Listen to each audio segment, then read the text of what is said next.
warahmatullahi wabarakatuh. Nama saya Beatrice Nibastika, NIM 347. Perkenalkan, nama saya Ita Oktaviana, NIM 2019 10 11 03 11 340. Di sini saya akan menjelaskan tema kejahatan terhadap harta benda, yaitu yang pertama adalah pencurian. Pencurian memiliki unsur objektif, yaitu adalah perbuatan mengambil benda dan sebagian atau keseluruhan milik orang lain. Dan unsur subjektifnya adalah dengan maksud memiliki barang, melawan hukum, dan memiliki barang bagi diri sendiri. Jenis-jenis tindak pidana pencurian. Yang pertama adalah pencurian berat pada pasal 363. 1. Pencurian ternak. 2. Pencurian saat kebakaran atau bencana alam lainnya. 3. Pencurian di waktu malam. 4. Dilakukan 2 orang atau lebih. 5. Upaya yang dilakukan merusak, memotong atau memanjat atau memakai anak kunci palsu atau pakaian jabatan palsu. Ancaman pidana penjara maksimal 7 tahun. Jika dilakukan poin ketiga disertai 4 atau 5, pidana penjara maksimal 9 tahun. Kedua, pencurian ringan pada pasal 364. 1. Perbuatan-perbuatan dalam pasal 362, 363 ke 4 sampai 5 jika tidak dilakukan dalam sebuah tempat kediaman atau pekarangan tertutup. 2. Harga barang yang dicuri tidak lebih dari Rp25.000. 3. Ancaman pidana penjara maksimal 3 bulan atau denda. Ketiga, pencurian oleh 2 orang atau lebih bersama-sama pada pasal 365. Diancam pidana penjara maksimal 12 tahun jika 1. Dilakukan malam di rumah jalan umum. 2. Dilakukan 2 orang atau lebih. 3. Jika upayanya merusak, memotong atau memanjat atau memakai anak kunci palsu atau pakaian jabatan palsu. 4. Mengakibatkan luka berat, pidana mati atau seumur hidup atau maksimal 20 tahun jika mengakibatkan luka berat atau mati, dilakukan 2 orang atau lebih disertai poin 1 dan 3. Keempat, pencurian dalam lingkungan keluarga pada pasal 367. Pertama, tidak dituntut pidana semua unsur pasal 362 plus unsur khususnya. 1. Ada hubungan pelaku dengan korban sebagai suami atau istri, tidak terpisah meja dan tempat tidur atau harta. 2. Objeknya milik suami atau istri. Kedua, penuntutan jika diadukan semua unsur pasal 362 plus unsur khususnya. 1.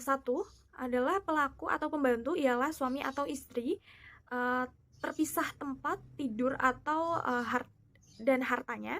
2. Pelaku atau pembantu ialah keluarga saudara.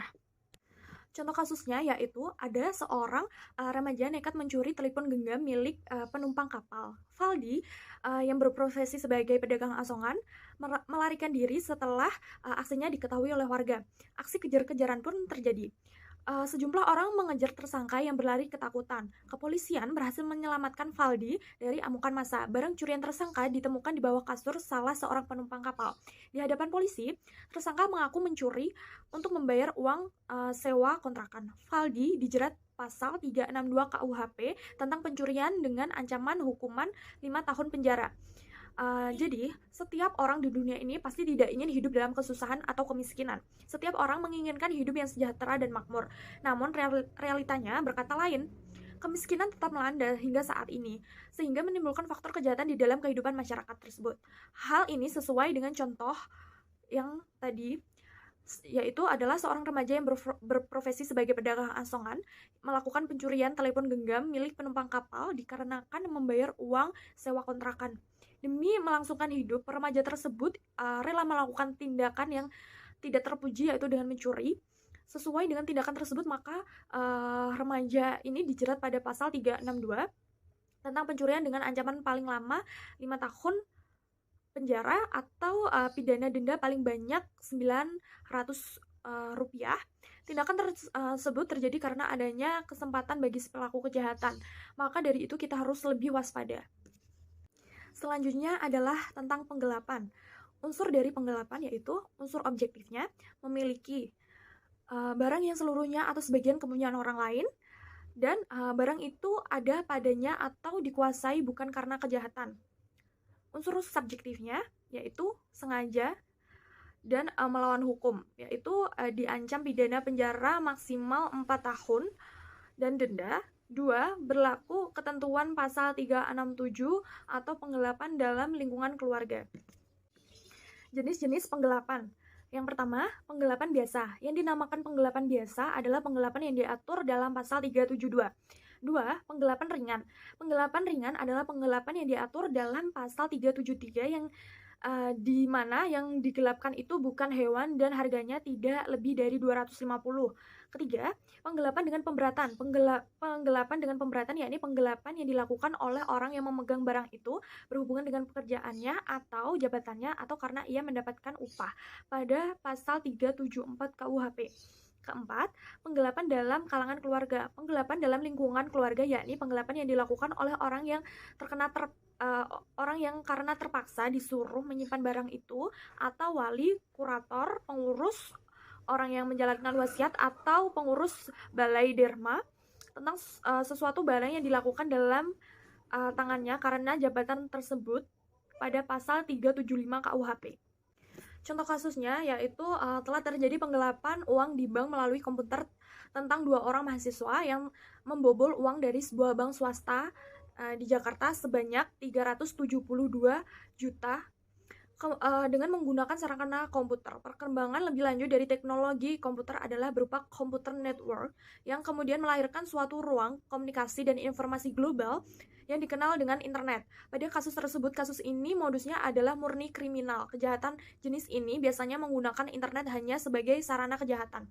Penyelesaiannya, karena kejahatan ini termasuk penggelapan uang pada bank dengan menggunakan komputer sebagai alat melakukan kejahatan, sesuai dengan undang-undang yang ada di Indonesia, maka orang tersebut diancam dengan pasal 362 KUHP atau pasal 372 KUHP, tergantung dari modus perbuatan yang dilakukannya. Dan selanjutnya adalah penadahan. Tindakan mengambil keuntungan dari suatu barang yang berasal dari kejahatan atau yang sepatutnya diduga berasal dari kejahatan. Unsur-unsurnya yaitu unsur objektif, membeli, menyewa, menukar, menerima gadai, menerima sebagai hadiah untuk mendapatkan keuntungan dan hasil penjualan suatu barang. Menjual, menyewakan, menukar, membawa, menyimpan, atau menyembunyikan. Dan unsur-unsur subjektifnya yang diketahuinya atau patut dapat disangkanya dan bahwa barang itu diperoleh karena kejahatan. Jenis-jenis tindak pidana penadahan yaitu penadahan ringan pada pasal 482, barang yang diperoleh dari hasil kejahatan ringan yang diatur di dalam pasal 364, 373, dan pasal 379. Ancaman penjara selama-lamanya 3 bulan atau denda. Kedua adalah penadahan biasa, yaitu hanya perbuatan yang diatur dalam pasal 480 KUHP. Ancaman pidana paling lama 4 tahun atau denda. Ketiga, yaitu adalah penadahan sebagai kebiasaan pada pasal 481, yaitu penadahan tidak hanya dilakukan sekali saja tetapi berulang-ulang atau telah menjadi mata pencaharian. Ancaman pidana penjara paling lama 7 tahun dan dicabut hanya pada pasal 35. Contoh kasusnya adalah Doni membeli sepeda motor untuk dia bekerja sebagai tukang ojek. Ia pun tidak tahu bahwa sepeda motor yang ia beli itu hasil dari curian atau hasil kejahatan. Akibatnya, Doni dijerat pada pasal 480 KUHP dengan ancaman hukuman paling lama yaitu adalah 4 tahun penjara. Di sini saya akan menjelaskan mengenai kejahatan terhadap harta benda. Yang pertama ada tindak pidana pemalsuan. Jenis-jenis pemalsuan. Kejahatan pemalsuan dimuat dalam buku 2 KUHP yang dikelompokkan menjadi 4 golongan, yaitu yang pertama kejahatan sumpah palsu bab 9, yang kedua ada kejahatan pemalsuan uang bab 10, yang ketiga ada kejahatan pemalsuan materai dan merek bab 11, yang keempat ada kejahatan pemalsuan surat bab 12. Yang pertama ada keterangan palsu di atas sumpah, adalah memberikan keterangan sumpah palsu di bawah sumpah atau yang biasa disebut dengan delik sumpah palsu atau keterangan palsu, diatur dalam pasal 242 KUHP, khususnya ayat 1 dan 2. Diancam dengan pidana penjara paling lama 7 tahun. Adapun unsur-unsur pasal 242 ayat 1 KUHP adalah unsur subjektif dengan sengaja, unsur objektif yang pertama barang siapa, yang kedua dalam hal-hal di mana undang-undang menentukan supaya memberikan keterangan di atas sumpah atau mengadakan akibat hukum kepada keterangan yang demikian. Yang ketiga ada memberikan keterangan palsu di atas sumpah, baik dengan lisan atau tulisan, oleh sendirinya maupun oleh kuasanya yang khusus ditunjuk untuk itu. Kejahatan pemalsuan mata uang dan uang kertas diatur dalam KUHP pasal 244 sampai 252 KUHP dalam hukum kejahatan pemalsuan uang di dalam KUHP. Yang pertama ada meniru dan memalsu uang pasal 244 KUHP, dipidana dengan pidana penjara paling lama 15 tahun. Apabila dirinci, rumusan tersebut terdiri dari unsur-unsur sebagai berikut. Unsur objektif berupa perbuatan meniru dan memalsu. Unsur objektif berupa mata uang, uang kertas negara, dan uang kertas bank. Unsur subjektif yaitu dengan maksud untuk yang pertama mengedarkan, yang kedua menyuruh mengedarkan uang dan uang kertas itu seolah-olah asli dan tidak palsu. Pemalsuan materai dan merek pasal 253 sampai pasal 262 KUHP. Pasal 253 KUHP diancam dengan pidana penjara paling lama 7 tahun. Tindak pidana yang dirumuskan dalam ayat 1 mengandung unsur-unsur sebagai berikut. Unsur objektif. Yang pertama perbuatan meniru, memalsu. Yang kedua tanda tangan untuk sahnya materai. Objeknya, yang pertama materai yang dikeluarkan pemerintah Indonesia. Unsur-unsur subjektif. C. Kesalahan dengan maksud untuk memakai atau menyuruh memakai sebagai materai, asli atau tidak palsu. Yang keempat ada tindak pidana pemalsuan surat. Tindak pidana pemalsuan surat dirumuskan dalam pasal 263 KUHP. Diancam jika pemakaian tersebut dapat menimbulkan kerugian karena pemalsuan surat dengan pidana penjara paling lama 6 tahun. Unsur-unsur dan tafsiran pasal. Unsur objektif meliputi perbuatan membuat surat palsu, memalsu, dan memalsu. Objeknya yakni surat.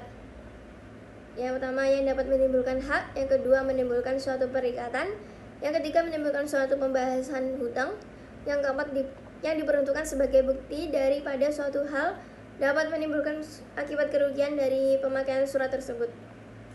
Unsur subjektif dengan maksud untuk menggunakannya sebagai surat yang asli dan tidak dipalsukan, atau untuk membuat orang lain menggunakan surat tersebut. Selanjutnya, berikutnya saya akan menjelaskan mengenai tindak pidana pemerasan. Yang pertama, dalam struktur KUHP, tindak pidana pemerasan diatur dalam suatu bab, yaitu bab 23, pengaturan hukum tindak pidana pemerasan diatur dalam pasal 368 KUHP dengan pidana penjara paling lama 9 tahun. Unsur-unsur dalam ketentuan ayat 1 dalam pasal 368 KUHP yaitu unsur objektif, yaitu meliputi unsur A. Memaksa, B. Orang lain, C. Dengan kekerasan atau ancaman kekerasan, D. Untuk memberikan atau menyerahkan suatu barang yang seluruhnya atau sebagian kepunyaan orang lain, E. Supaya memberi hutang, F. Untuk menghapus piutang. Unsur subjektif yaitu meliputi unsur-unsur A. Dengan maksud, B. Untuk menguntungkan diri sendiri atau orang lain. Tindak pidana pengerusakan. Selanjutnya saya akan menjelaskan mengenai tindak pidana pengerusakan. Jenis tindak pidana pengerusakan diatur dalam pasal 406 sampai dengan pasal 412 KUHP. Tindak kejahatan dalam bentuk penghancuran dan pengerusakan dibedakan menjadi 5 macam, yaitu yang pertama penghancuran atau pengerusakan dalam bentuk pokok, yang kedua ada penghancuran atau pengerusakan ringan, yang ketiga ada penghancuran atau pengerusakan bangunan jalan kereta api, telegraf, telepon, dan listrik, atau sesuatu yang digunakan untuk kepentingan umum. Yang keempat, penghancuran atau pengerusakan dengan tidak sengaja. Yang kelima, penghancuran atau pengerusakan terhadap bangunan dan alat pelayaran. Yang pertama yang akan dibahas adalah pengerusakan dan penghancuran benda dalam bentuk pokok, diatur dalam pasal 406 KUHP. Diancam dengan pidana penjara paling lama 2 tahun 8 bulan atau denda paling banyak 4.500. Unsur-unsur dari pasal 406 KUHP yang ayat pertama adalah unsur objektif. A. Perbuatan menghancurkan, merusak, membuat tidak dapat dipakai, menghilangkan. objeknya suatu benda. C. Yang seluruhnya atau sebagian milik orang lain. Yang kedua, unsur subjektif dengan sengaja dan dengan melawan hukum. Yang kedua, penghancuran atau pengerusakan ringan. Jenis tindak pidana ini diatur dalam ketentuan pasal 407 KUHP dengan pengecualian sebagaimana diterangkan dalam pasal 407 KUHP ayat 2 KUHP. Diancam dengan pidana penjara paling lama 3 bulan atau denda sebanyak-banyaknya Rp900. Adapun unsur-unsur pasal 407 ayat 1 dan 2 jika dirinci adalah sebagai berikut. A. Unsur pasal 407 ayat 1 KUHP, yaitu unsur objektifnya meliputi A. Menghancurkan, mengerusak, membuat tidak dapat dipakai atau menghilangkan. B. Suatu barang dan seekor hewan.